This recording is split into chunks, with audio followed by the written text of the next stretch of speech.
बिस्मिल्लाहिर्रहमानिर्रहीम। नाज़रीन इकराम, मैं हूँ इमरान अवान और आप देख रहे हैं मेरा यूट्यूब और फेसबुक चैनल कश्मीर की आवाज़।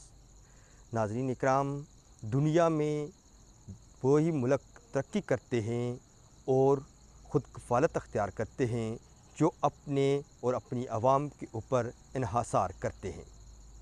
वो मुल्क को तरक्की देने के लिए दिन रात मेहनत करते हैं, आए रोज़ नित नए तजर्बात करते हैं, कानून साजी करते हैं और ऐसे लोगों को मुंतखब करते हैं जो किसी फील्ड में माहिर होते हैं। लेकिन अफसोस, सद अफसोस, हमारे मुल्क में सब कुछ इसके बरक्स है। हम किसी भी आला ओहदे पर किसी को तैनात करने के लिए सिफारशी कल्चर को जन्म देते हैं। सबसे पहले तो हमारा जमहूरी निज़ाम जिसमें हम वोटिंग करते हैं वो किसी अच्छे इंसान के इंतखाब के बजाय कबीला की बुनियाद पर होता है। उसके बाद नीचे आते जाएं तो किसी को भी किसी ओहदे पर बरकरार रखने के लिए उस वज़ीर या मशीर के ताबे होना पड़ता है। अगर वो सिफारिश करेगा और उसको वो रखने चाहेगा तो वो हज़ारों लोगों को उनका मेरिट पामाल करके सबसे नीचे वाले नंबर पर आने वाले आदमी को भी लगा सकता है। उसका नुकसान ये है कि हमारे अंदर ऐसे बेहतरीन दिमाग ऊपर नहीं पहुँचते जो इस मुल्क के लिए कुछ कर सकें। नाज़रीन इकराम, अल्लाह ताला ने कश्मीर को ऐसी मट्टी और ऐसी आबो हवा अता की है और इसके पहाड़ों को संगलाख चट्टानों के बजाय मट्टी और दरख्तों और पत्थरों के एक मजमूआ बनाया है कि इसके ऊपर जिस चीज़ को भी काश्त किया जाए वो पैदावार बड़ी जल्दी से बढ़ती है। नाज़रीन इकराम, अगर सिर्फ हम कश्मीर के अंदर जैतून की काश्त करें तो हम पेरिस और स्पेन को पीछे छोड़ सकते हैं। इस वक्त दुनिया में सबसे ज़्यादा ओलिनी जैतून का तेल और जैतून की पैदावार स्पेन और फ्रांस कर रहे हैं, लेकिन अगर हम कश्मीर के ऊपर तवज्जो दें तो हम उनको पीछे छोड़ सकते हैं। उसकी बुनियादी वजह क्या है? उसकी बुनियादी वजह है कि कश्मीर के अंदर एक ऐसा दरख्त पाया जाता है जिस पर जैतून की काश्त बहुत आसानी से और बड़ी तेज़ी से होती है। उस दरख्त का नाम आप मेरे बिल्कुल पीछे देख रहे हैं, कऊ है। इसको जंगली जैतून और कश्मीरी आवाज़ में कऊ कहा जाता है। नाज़रीन इकराम, ये दरख्त शादियों में, गाँव में, लोगों की ज़मीनों में, शामलात में और जंगलों में बेशुमार और कसरत से पाया जाता है। आप इस वक्त जो मेरे पीछे इलाका देख, ये इलाका तकरीबन हज़ारों एकड़ पर मुश्तमिल है जिस पर कऊ के दरख्त खुद ब खुद उगे हुए हैं। इसके ऊपर कई लोग कामयाब तजर्बा कर चुके हैं जैतून की पैवंद कारी का और बेहतरीन फसल भी हासिल कर रहे हैं।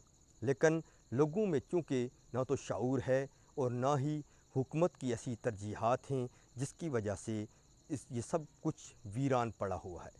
नाज़रीन इकराम, हमारे लोग दर बदर की ठोकरें खाते हैं, परदेश में जाते हैं और फ्रांस, स्पेन जैसे मुल्कों में जाकर यही काम करते हैं जो यहाँ पे हम करने में आर महसूस करते हैं।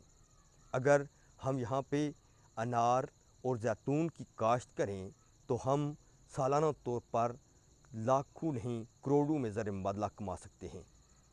इस वक्त भी इन जंगलों में दो दरख्त बहुत ज़्यादा कसरत से हैं। एक जंगली अनार जिसे हम अपनी ज़बान में दरुन्ना कहते हैं और दूसरा ये जंगली जैतून जिसे कश्मीरी ज़बान में कऊ कहा जाता है। नाज़रीन इकराम, इनकी इतनी ज़्यादा कसरत पैदावार है। इस वक्त जिस जगह पे मैं खड़ा हूँ इसके चारों तरफ यही दरख्त हैं।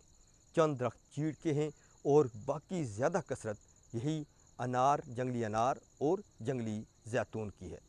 अगर गवर्नमेंट सरकारी सतह पर पैवंद कारी का एक निज़ाम चलाए, महकमा जंगलात इसके ऊपर काम करे और जंगलात के जो ऑफिसर बैठे हुए सिर्फ दफ्तरों की हद तक महदूद हैं, फील्ड में निकल कर वर्कआउट करें और फिर एक प्लान दें, 5 साला एक जामिया मनसूबाबंदी बनाएं तो आने वाले 5 सालों में ये कश्मीर जैतून और अनार की पैदावार में ख़ुद कफ़ील ही नहीं बल्कि इम्पोर्ट करने के काबिल हो सकता है।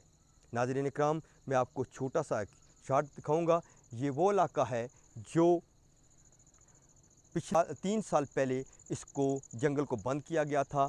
یہ بالکل صاف پہاڑیاں تھیں، ان کے اوپر درخت نام کی کوئی چیز نہیں تھی، اور 5 سالوں کے اندر آپ یہ دیکھ لیں کہ یہ ابھی اتنی خوبصورت علاقہ بن چکا ہے اور اتنی خوبصورت درخت آئے کہ آپ سوچ نہیں سکتے۔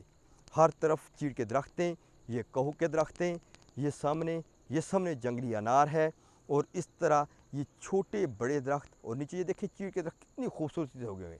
یہ اس لیے میں دکھا رہا ہوں تاکہ یہ عوام کے ساتھ ساتھ ان اوپر سرکاری محکموں کو بھی اندازہ ہو جائے کہ اگر ہم تھوڑی سی کوشش کریں تو ان زرخیز پہاڑیوں کے اوپر ہم سانہ پیدا کر سکتے ہیں۔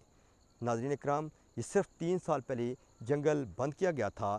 محکمہ جنگلات اور عوام کے تعاون سے اس کو 3 سال میں یہاں تک پہنچایا گیا۔ اگر اسی طرح محکمہ کوشش کرے اور اس کے ساتھ عوام کو شامل کیا جائے، ایک کمپین چلائی جائے، شعور پیدا کیا جائے لوگوں کے اندر، تو اگلے 5 سالوں میں یقین کے ساتھ کہتا ہوں کہ ہم خود کفیل ہو جائیں گے زیتون اور انار کی پیداوار میں۔ لیکن افسوس یہ ہے کہ ہم ایسا کرنے سے گریزاں ہیں۔ کیوں کہ ہمیں عیاشیوں سے موقع ملے تو ہم اس طرف جائیں، ہمیں چاپلوسی اور سیاست سے موقع ملے تو ہم اس طرف جائیں۔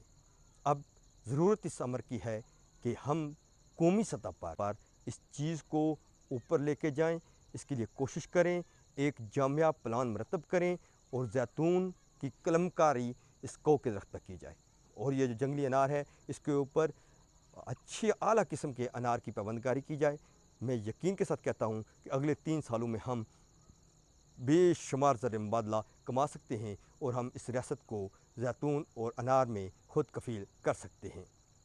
مجھے یقین ہے کہ یہ میری آواز ایوانوں تک ضرور پہنچے گی، اور لوگوں کو بھی اس کا ضرور احساس دلائے گی کہ ہم باہر بھاگنے کے بجائے جا کر وہاں پہ دھکے کھانے کے بجائے اور اپنے بچوں کو ڈر کے حوالے کرنے کے بجائے اس ملک کے اندر ہی ہم محنت کریں اور اس ریاست کی معیشت کو اوپر سے اوپر لے جائیں کہ کل ہم ایک نام پیدا کر سکیں۔